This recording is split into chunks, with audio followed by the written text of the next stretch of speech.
안녕하세요. How to Explore Efficiently를 발표하게 된 오기지세현이라고 합니다.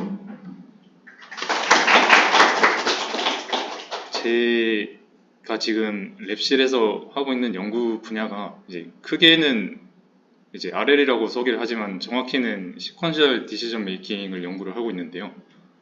그 중에서도 밴딧 알고리즘이라는 게 있는데 거기서 좀 중요하게 다뤄지는 문제들을 일단 말씀을 드리고 어떤 알고리즘을 사용하는지 얘기를 같이 나눠보려고 합니다. 네, 목차는 이렇습니다. 방금 전에 RL에 대해서 간략하게 앞선 발표자분께서 말씀을 해주셨는데 결국에 RL은 에이전트랑 환경이랑 상호작용해서 발생하는 리워드를 최대화하는 게 목적이고 그런 프레임워크를 RL이라고 하는데요. 여기에는 이제 중요한 문제가 있습니다. 굿 폴리시랑 굿 데이터를 가지고 학습을 해야 좋은 결과를 낼 수가 있을 텐데 이게 치킨 앤 에그 프로블럼이라고 해서 좋은 데이터를 얻으려면 좋은 폴리시를 가지고 있어야 되고 또 반대로 좋은 폴리시를 얻으려면 좋은 데이터를 가지고 있어야 됩니다. 이런 문제가 어떤 데서 파생을 되는지 좀 면밀하게 분석을 해보면 결국에는 exploration과 exploitation의 트레이드오프에서 기인한 문제라고 할 수 있습니다.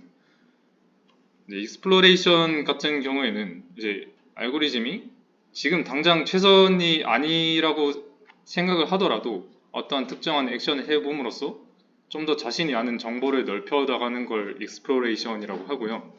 exploitation은 지금 자기가 알고 있는 그러니까 폴리시에 기반했을 때 가장 좋은 액션이라고 판단이 되는 행위를 하는 것을 exploitation이라고 합니다.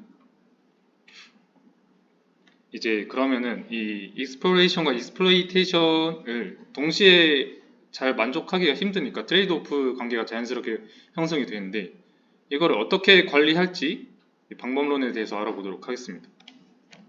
가장 기초적인 방법은 이제 pure exploitation이 있는데요. 한마디로 탐험을 하지 않는 겁니다. 에스티메이션이 정확하기 힘드니까 옵티말 하지 못하다고 하는데 예시를 통해서 말씀을 드리면은 여러분들이 맛집을 탐방을 한다고 가정을 한번 해봅시다. 가장 흔하게 드는 예시인데요.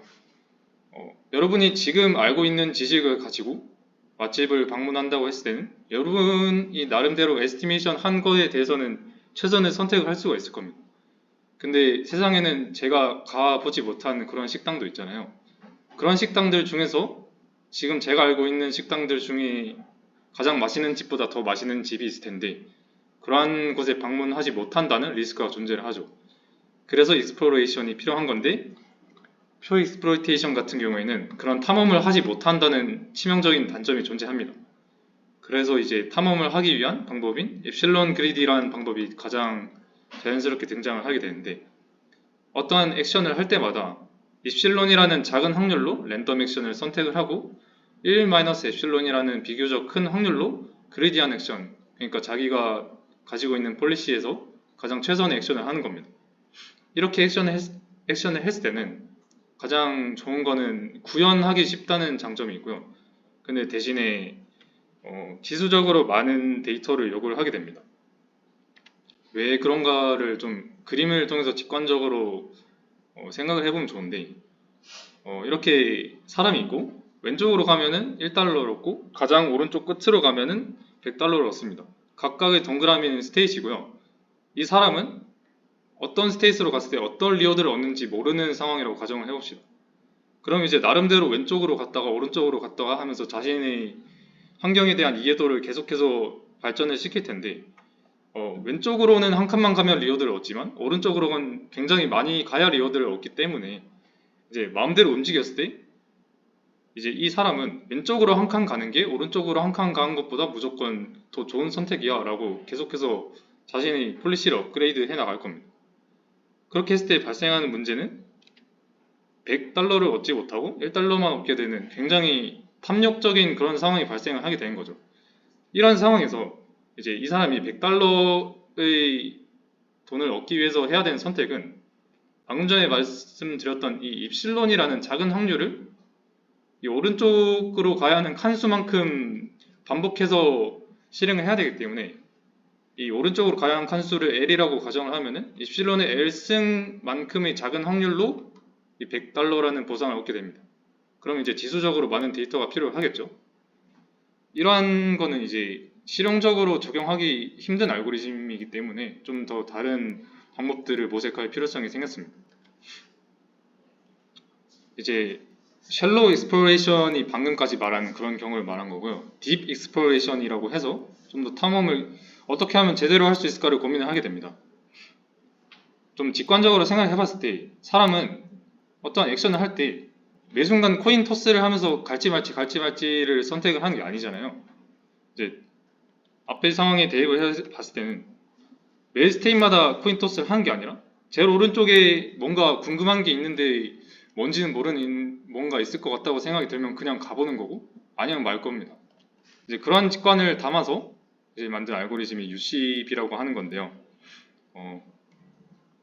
UCB는 최종적으로는 결국 옵티미스틱한 선택을 합니다.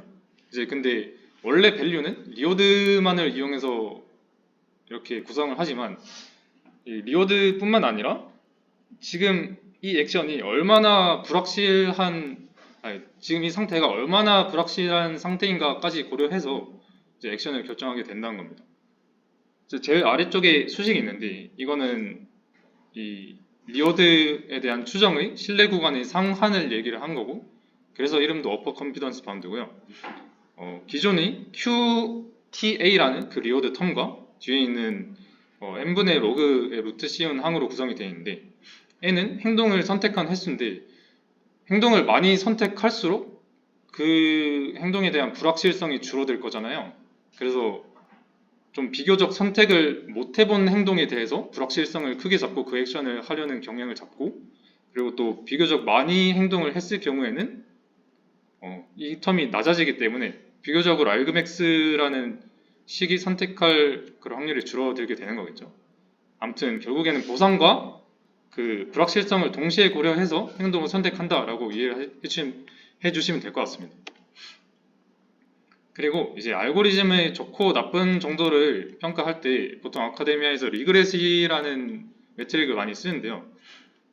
간단하게 얘기를 드리면 옵티멀한 선택을 항상 했을 때의 경우에 비해 지금 내가 선택한 결과로 얻은 리워드가 얼마나 안 좋은가를 평가하는 척도라고 이해하시면 됩니다. 이제 태블러 메소드, 그러니까 완전 기초적인 RL 알고리즘들을 얘기한 건데 그런 알고리즘은 리그레 파운드가 보통 이렇게 비고 노테이션으로 적었을 때 H 루트 SAT에 비례하게 되는데요. H는 호라이즌이라고 하는데 그냥 일단 잠깐 무시하셔도 될 것 같고 S랑 A라는 텀이 있다는 게 중요합니다. S는 이제 state, 그러니까 상태 공간의 크기를 의미를 하고 A는 액션 스페이스의 크기를 의미합니다. 그러니까 다시 말해서 선택할 수 있는 스탯이 얼마나 많냐, 액션이 얼마나 많냐에 따라서 이게 결정이 되는 건데 t가 커질수록 뭐 수렴은 합니다. 왜냐하면은 루트 t만 봤을 때 이거 발산한 거 아니냐라고 생각할 수 있는데 실제로는 그냥 이 텀 전체를 t로 나눈 결과가 수렴하냐 아니냐를 판단을 하기 때문에 지금 t분의 루트 t는 수렴을 하잖아요. t가 커지면 커질수록. 하지만 S랑 A라는 텀이 있기 때문에 비교적 그 수렴 속도가 느리게 될 겁니다. 그래서 이제 이거는 좀 좋지 않은 방법이라고 판단하고 펑션 어프록시메이션으로 넘어가게 됩니다. 태블러 메소드가 아니라 이제 밸류 자체를 그냥 뭐 뉴럴 네트워크든 뭐든 사용해서 예측을 때리자라는 겁니다. 가장 기본적으로 그리고 많이 제시되는 어프록시메이션 알고리즘은 리니어 펑션을 이용하는 건데요. 쉽게 말해서 방금 배웠던 value라는 그 펑션을 그냥 리니어하다고 가정을 하고 프레딕션을 한 겁니다. 근데 이러한 가정을 하려면 그 전에 와야 되는 중요한 가정이 있는데요. 이제 많은 학자들이 무시하고 사용을 해왔지만 트랜지션 펑션도 리니어하다고 가정을 해야 밸류 펑션이 리니어하다는 그 가정을 적절하게 이끌어낼 수 있음이 알려져 있습니다. 근데 이제 트랜지션 같은 경우에는 어떠한 스테이트에서 특정한 액션을 했을 때 다음 스테이트로 넘어갈 확률을 얘기를 하는 건데 확률을 리니어 모델로 보통 모델링을 잘 하지 않거든요. 당장 바이너리 아웃컴을 내는 그러한 베르누이 분포도 이제 리니어로 어프로시메이션 안 합니다. 이제 머신러닝 첫 번째 수업에서 배울 만한 그런 철학인데, 보통 베르누이 분포도 리니어보단 로지스틱 리그레션 같은 걸로 하면 했지 이제 리니어하게 잘 안 하잖아요. 그래서 이제 좀 문제가 많다고 이제 얘기가 많이 나왔던 알고리즘입니다. 그리고 결정적으로 이제 저희는 스테이지랑 액션에 대한 의존도를 없애기 위해서 지금 이 어프로시메이션을 한 건데, 2020년에 스테이지에 이게 의존을 한다라는 그런 페이퍼가 발표가 되면서 별로 좋은 방법이 아니다라는 얘기로 이어지게 됩니다. 그래서 저희 연구실에서 한 연구인데요. 이거는 멀티노미얼 로짓 펑션 어프로시메이션이라는 게 있습니다. 이제 리니어가 아니라 그냥 로짓으로 어프로시메이션을 한다는 겁니다. 이제 보통은 밸류를 이렇게 어프록스하는 경우는 많이 봤어도 트랜지션을 하는 연구가 별로 없었는데, 이게 2023년에서야 처음으로 시도된 연구고요. 그리고 쉽게 직관적으로 말씀을 드리면 그 트랜지션이라는 거를 리니어로 매핑을 하는 게 아니라 여러분들이 잘 아시는 소프트맥스 함수를 이용해서 모델링을 한다는 겁니다. 이렇게 해서 어프록시메이션을 했을 땐 비교적 좋은 성능을 가진다고 잘 알려져 있고, 이러한 기법을 사용해서 만든 알고리즘이 이 UCRL MNL이라는 알고리즘입니다. 이제 밸류 펑션을 마찬가지 앞에 UCB 얘기할 때 말씀드렸듯이 그냥 옵티미스틱하게 사용하는 그런 알고리즘이고, 방금 아까 UCB 할 때 말씀드렸던 것처럼 Q밸류를 그냥 리어드만 가지고 계산을 한 게 아니라 이제 불확실성에 따른 그런 텀을 추가해서 계산을 하도록 설계가 되어 있습니다. 그리고 이제 그냥 Q 이제 이렇게 해서 얻은 새로운 Q를 가지고 항상 액션을 선택을 하는 거니까 실론 그리디처럼 특정한 확률로 익스플로레이션 할지 특정한 확률로 익스플로이테이션 할지 이렇게 구분을 짓는 게 아니고 그냥 매 순간 그냥 단지 새롭게 정의된 Q를 최대화하는 그런 액션을 선택을 하게 되는 알고리즘이라고 생각하시면 될 것 같습니다. 수도를 갖고 왔는데 이거를 다 말씀드리긴 어렵고요. 제가 여기서 말씀드린 그러한 메커니즘으로 돌아간다고만 이해하시면 될 것 같고, 중요한 거는 이제 저희가 원래 리니어로 모델링을 했을 때는 그 상태 공간의 크기에 따라 디펜드를 했잖아요. 그 텀이 없어지고 이제 호라이즌과 그리고 인베딩 크기 그리고 러닝 t에 대해서만 디펜드를 하는 좋은 성과를 냈다고 얘기할 수 있을 것 같습니다. 이제 이러한 알고리즘을 썼을 때 똑같은 문제 상황으로 돌아가서 생각해 보면 실론 그리디 같은 경우에는 매번 코인 토스를 하기 때문에 왼쪽으로 할지 오른쪽으로 할지 좀 불확실성이 크다고 여겨졌는데, 이 경우에 UCB를 도입을 하게 되면은 제일 오른쪽에 있는 거일수록 되게 불확실성이 큰 그런 스테이지 되는 거잖아요. 그렇기 때문에 제가 PPT 만들기 귀찮아서 이렇게 한 번에 이동한 것처럼 만들긴 했는데 실제로 한 칸씩 쭉쭉쭉 움직이면서 계속 오른쪽으로 나아가서 결국엔 좋은 밸류를 얻게 될 겁니다. 근데 그러한 질문이 있을 수가 있는데요. 지금은 이제 이 사람의 입장에서는 $100가 있는지 모르고 행동을 한 거잖아요. 근데 만약에 이렇게 불확실성이 큰 쪽으로 갔는데 $100가 아니라 $100를 내라 이런 반대로 좀 안 좋은 그런 밸류가 있을 수도 있잖아요. 그럴 경우에는 손해를 보는 게 아니냐라는 질문이 있을 수 있는데, 손해를 보는 게 맞고요. 대신에 그리디에 비해서 좋은 점은 그거죠. 이제 정보를 얻기 위해서 불필요한 행동을 하지 않는다 라는 점이 되게 인상 깊은 그런 그런 방법이라고 생각하시면 될 것 같습니다. 이제 앞에 소개해드린 알고리즘은 이제 티어리에서 프루프가 된 그런 알고리즘인데, 이제 프루프는 좀 빈약하더라도 직관에 기반해서 좀 더 다른 알고리즘도 살펴보려고 하는데요. Temporally Extended Action Selection for Deep RL 이라는 게 있습니다. 이제 이 문제를 사람이 딱 봤을 때 드는 생각은 그거죠. 오른쪽으로 한 칸 한 칸 움직이면서 계속 판단한 게 아니라 좀 길게 그냥 한 번에 쭉 하면 안 되나 하면서 좀 답답함을 느낄 수가 있잖아요. 그 답답함을 좀 덜어내기 위해 만든 알고리즘이라고 생각하시면 될 것 같은데, 액션을 결정하는 그 템포럴을 좀 짧게 가져간 게 아니라 길게 가져간다는 겁니다. 이러한 예시를 생각해 볼 수 있는데 이 노란색 같은 경우가 기존에 쓰이던 입실론 그리디 알고리즘 케이스라고 생각하시면 되는데 원래는 S라는 스테이트에서 G라는 스테이트까지 가기 위해서 이렇게 노란색 화살표가 굉장히 많죠. 디시전을 굉장히 자주 해야 도달을 할 수가 있었기 때문에 굉장히 뭐 발생할 수 있는 리스크도 크고 경위수도 많기 때문에 옵티마이즈 하는 시간도 길어질 거고 되게 어려움이 많을 겁니다. 근데 이제 이 temporally extended action을 사용하게 되면은 이렇게 분홍색으로 표시된 부분처럼 움직이기 때문에 이렇게 길게 세 번의 디시전만으로 이렇게 최종 스테이트에 도달할 수 있게 된다는 장점이 있습니다. 그런데 이렇게 보면 장점 같은데 단점도 명확하게 존재를 하죠.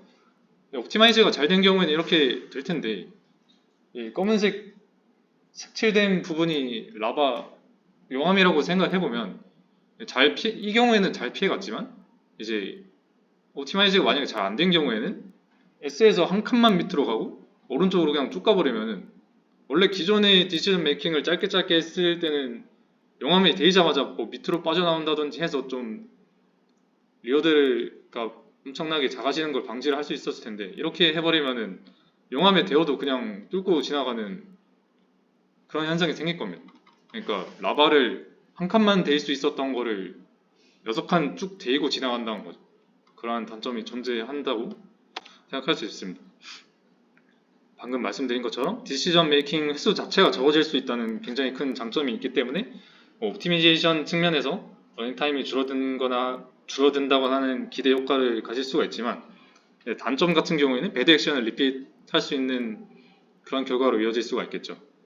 이제 이러한 단점을 인지를 하고 또 새롭게 시도해본 페이퍼로는 이렇게 밑에 트리플 AI에서 나온 페이퍼로 제가 첨부를 해놨는데 리스크 센시티브하게 액션을 선택하는 방향으로 좀 앞에 인투이션을 보완한 그런 시도가 있었다고 해서 관심 있으신 분은 이거 찾아보시면 될 것 같습니다. 네, 지금까지가 발표였고요. 네, 들어주셔서 감사합니다. 질문 있으신가요? 네. 하나 있는데 네.